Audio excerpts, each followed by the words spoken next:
We have 3,000 miles of roads that we take care of, and one of the things that we've really invested in the last 5 years is roadside mowing equipment to maintain our right-of-ways.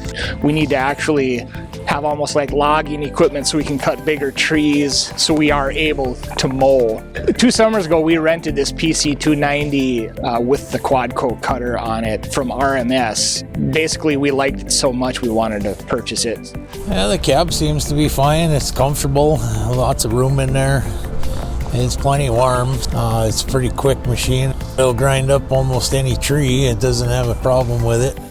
Cost isn't the only thing that we look at. Service and reliability really is number one. RMS is local. To have a vendor be able to show up on the drop of a hat, that's very important to us. When our equipment's down, we're not getting our jobs done. The money that we spend goes back to services to our taxpayers, so it's very important that our equipment is running so we can provide those services.